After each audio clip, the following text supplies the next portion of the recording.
Hey, what's going on, guys? In this video we are going to see an example of cascaded op amplifier. Here we have a cascaded op amplifier with 3 op amplifiers.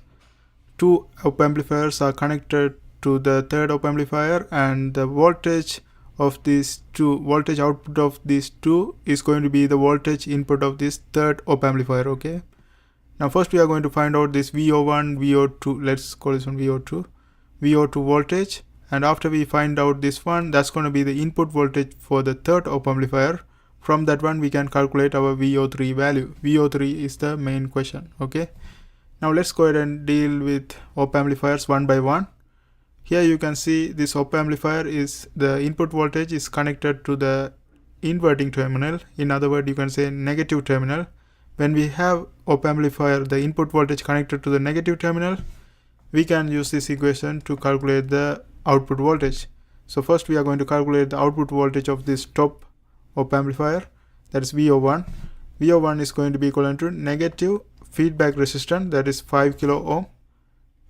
Let's write the generic term first, RF1 divided by input resistance, that is R1, multiplied by the input voltage. Let's call this one V1. Okay, now let's go ahead and plug the values. Negative RF1 is 5 kilo ohm divided by 2 kilo ohm multiplied by the input voltage, that is equal to 1 voltage. Okay, so 5 divided by 2, that's 2.5. 2.5 times 1, that's going to be 2.5, and negative sign right here, so negative 2.5 voltage.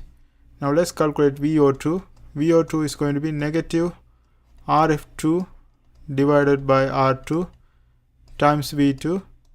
Negative RF2 is equal to 6 kilo ohm. 6 kilo ohm divided by 4 kilo ohm multiplied by the input voltage, that is 2 voltage. Okay, so this is going to be 3 over 2 multiplied by 2. So we are going to have 3 because 2 cancels, and negative sign right here. So this is going to be negative 3 voltage.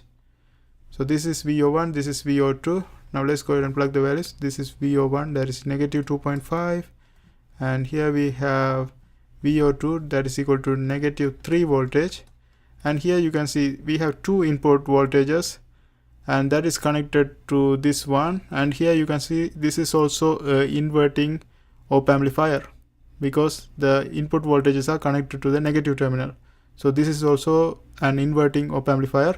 So when we have inverting op amplifier, we can use the same equation like this, but here we are going to calculate VO3. VO3 is going to be equivalent to negative, but since we have 2 input, we are going to have 2 addition, like similar to this one, but in this case this is going to be RF3 divided by, first let's go for this one, RF3 divided by R3 times the input voltage, that's going to be VO1, plus we are going to have RF3 over R4 multiplied by VO2, and that's going to give us the VO3 voltage.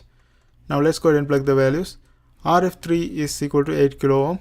8 kilo ohm divided by R3, that is equivalent to 4 kilo ohm multiplied by VO1. VO1 is equal to negative 2.5 voltage, negative 2.5 voltage, plus RF3 is equal to again 8 kilo ohm divided by R4, that is equivalent to 12 kilo ohm multiplied by the VO2, that is negative 3 voltage, and that's it. Now let's try to simplify this one. Here we are going to have 2 times negative 2.5, that's going to give us negative 5, and here we are going to have 2 over 3. 3 cancels, so negative 2, and that's going to give us negative 7. Negative 7 minus, that's going to give us positive 7, right? Positive 7 voltage, and that's going to be the final output voltage. And that's how we do this kind of problems. I hope this helps. Thanks for watching.